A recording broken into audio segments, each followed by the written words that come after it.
Hola, con ustedes acá Gustavo Villasmil, médico internista, profesor de la Universidad Central, miembro del Comité Académico de Sedice Libertad y cercano a esta casa desde hace más de 20 años, en la que hemos podido reflexionar, desarrollar, proponer e incluso de alguna manera también ver puestos en práctica algunas políticas en materia sanitaria que creo que han sido de una eficacia interesante, inspiradas en la idea liberal. Y en esto quiero plantar un punto de partida, una suerte de piedra angular sobre la cual comenzar a considerar algunas de las preocupaciones y observaciones que recoge vuestro documento y sí, desde una perspectiva, repito, liberal, proponeros algunas líneas de política pública que creo que pudiesen ser de interés para un Estado ciertamente con muchos problemas en el ámbito sanitario, pero un Estado que está llamado a ser, como me dijo algún coterráneo vuestro, la California de Venezuela. El ambulatorio de barrio o el ambulatorio rural no puede ser una casa de bloque con techo de zinc. Tiene que ser un sitio de primera donde atiendan especialistas, donde haya acceso a un cierto grado de tecnología médica. Ustedes conocen la experiencia aquí en Miranda que tuvimos de Pronto Socorro. Bueno, había un tomógrafo en Higuerote. Higuerote es una ciudad más pequeña que Puerto Píritu y sin la importancia económica de vuestro Puerto Píritu. Y sin embargo, había servicios de imagenología y de laboratorio clínico, incluso superiores a los de muchos hospitales de Caracas. Con lo cual, se cesó ese peregrinaje de gente que desde el Barlovento Mirandino venían a Caracas desde las 3 y 4 de la mañana, a lo mejor a controlarse una glicemia, porque eran diabéticos. Ya no tenía sentido hacerlo porque ese servicio se prestaba desde el propio pueblo de Higuerote. Ahora, eso supone, repito, tomar decisiones en lo infraestructural, tomar decisiones desde el punto de vista de política de recursos humanos, desde el punto de vista de dotación de tecnología y desde el punto de vista de logística de suministro. 4 elementos que no pueden fallar. Es muy difícil que el Estado logre eso, porque el Estado no es eficiente, el Estado no sabe cómo hacerlo, motivo por el cual yo les suelto acá, con todo respeto, una propuesta fuera de la caja. Yo he pregonado, y ahora tengo la oportunidad de proponerlo así formalmente ante un organismo tan prestigioso como ustedes, que el Estado nacional, pero el Estado federado, léase en este caso el Estado Anzoátegui, debe disponerse a dar en concesión a privados o a grupos del tercer sector, ONG, la operación de aquellos ambulatorios, de aquellos establecimientos ambulatorios de atención primaria que no pueda o no sepa atender. Dejo esa propuesta ahí. Los hospitales, léase Las Garzas, los viejos hospitales, los grandes hospitales universitarios, que las tienen ustedes también allá adscritos a la querida UDO. Ningún departamento hospitalario, médico, quirúrgico, pediátrico u obstétrico puede funcionar si no se constituye en una unidad de costos. Para cualquier empresario esto es absolutamente básico. Vaya y explique usted esto en el mundo público. No lo pueden comprender. En consecuencia, ¿cuánto cuesta ese paciente que llegó hace un mes para operarse una hernia y aún no lo operan? $100 diarios, según el estándar iberoamericano.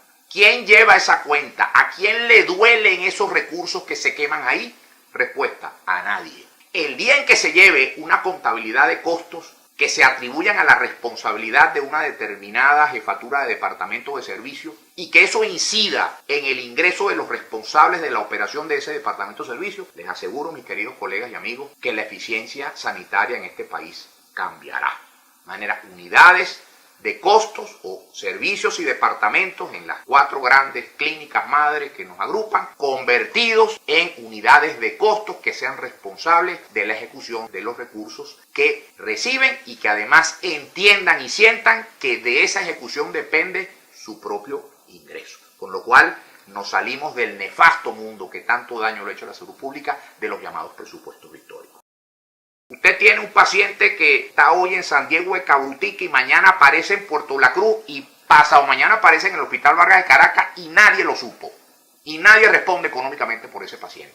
No, la reforma sanitaria más exitosa del mundo, que no es el Obamacare, ¿no? Es la reforma sanitaria que hizo el presidente Vicente Fox en México, siendo el gran cerebro de la misma el profesor Julio Frenkel, quien nos recibió tan amablemente siendo decano de salud pública de Harvard. Hoy es el presidente, va a ser el rector de la Universidad de Miami.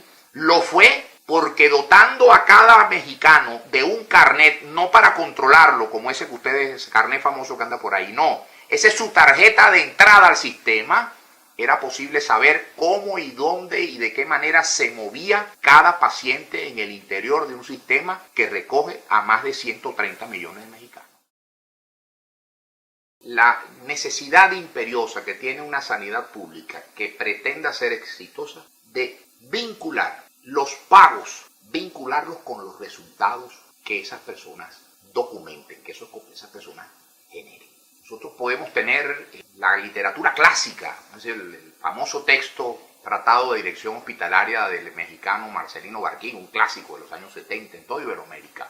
Decía, por ejemplo, que para un hospital en el ámbito iberoamericano, la mortalidad general debería estar por el orden del 7% en promedio. Quiere decir que de cada 100 personas que ingresan, 7 se espera que 7 egresen por fallecimiento y que el 93 restante, pues, egrese porque ha sido dada de alta. Yo les quiero remitir a ustedes, mis queridos colegas, con dolor de venezolano, de médico que ejerce aquí, a la memoria y cuenta de la ministra Luisana Melo, presentada, la única y la última que se presentó ante la Asamblea Nacional el primer año de esa legislatura, de esta actual legislatura, que fue en el 2016, para pues aludir o hacer señalamientos basados en una cifra oficial, que repito, la dio la ministra. La ministra ahí señaló que la mortalidad promedio en la red de hospitales públicos en Venezuela estaba por el orden de 32%, estimados colegas míos. Ya no es 7 de cada 100, sino 1 de cada 3 prácticamente. Eso incide en algo. Destituyeron a alguien, sancionaron a alguien por eso, auditaron a alguien. Muchas personas, directores de hospitales, fueron incluso ratificados en sus cargos. Quiere decir que no importa cuán mal usted lo haga, a usted no le va a pasar nada. En consecuencia, y también desde una lógica microeconómica, si no hay incentivos para hacerlo bien, ¿por qué se va a tomar usted la molestia de hacerlo bien? Entonces aquí vienen una serie de evocaciones, sí, muy poéticas, muy metafóricas, que nos tocan en el alma, pero que créanme, queridos amigos, colegas míos, con muchísimo respeto y cariño les digo, no conducen a nada. Es esa exhortación a la mística, que José Gregorio Hernández, ¿por qué se nos han ido 22.000 médicos de Venezuela? Muchos de ellos alumnos míos, los mejores que alguna vez tuve. Porque me dicen, mire, profe, es que yo, está bien, la mística, José Gregorio Hernández, lo que pasa es que yo tengo 30 años y ando a pie. Y mi novia y yo no nos podemos casar porque no podemos ni siquiera soñar con armar una vida aquí, proyecto de familia, porque aquí no hay ninguna posibilidad. Así que yo con toda mi mística la meto en una maleta y me voy para Chile, por ejemplo, uno de los sitios preferentes de migración médica en Venezuela. Entonces nosotros no podemos esperar a que, no sé, una especie de halo místico rodee a los ministros, a los secretarios y directores de salud de los distintos estados en Venezuela, a los distintos directores de hospitales para que las cosas empiecen a marchar en el sentido correcto. Nosotros no podemos esperar a que una especie de revelación sobrenatural se haga presente para que entonces un señor jefe de servicio entienda que, caramba, no puede ser que se le infecten todos los operados o que le hagan tromboembolismo pulmonar a todos los pacientes que están encamados porque no le ponen heparina.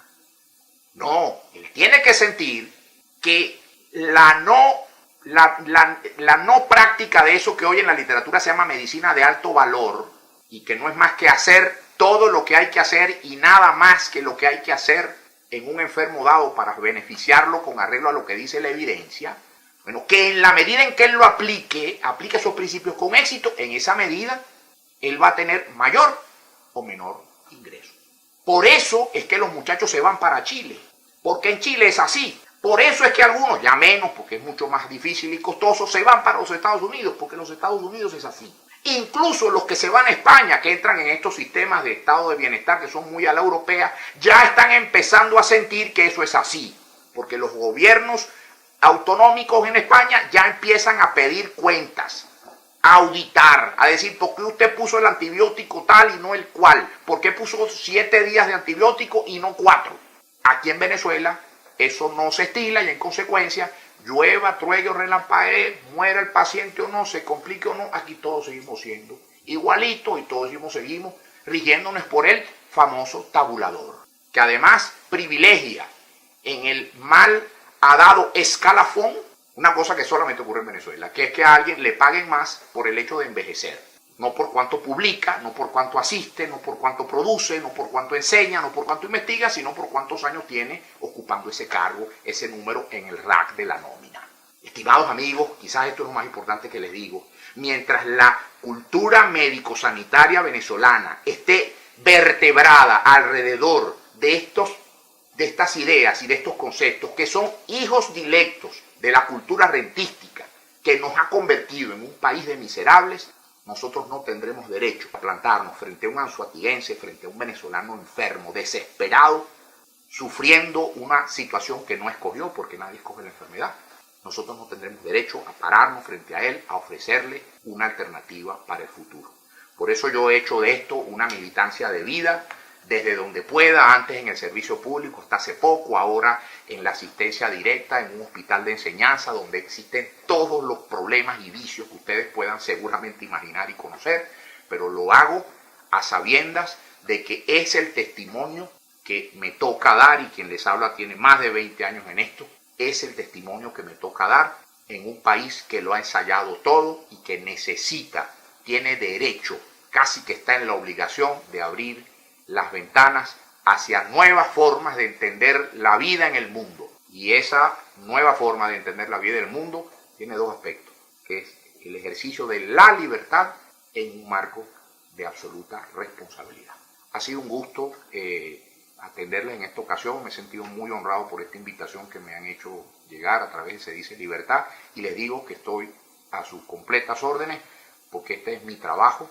Por esa razón permanezco y permaneceré en Venezuela. Esta es la batalla que yo vine a dar. Muchas gracias a ustedes.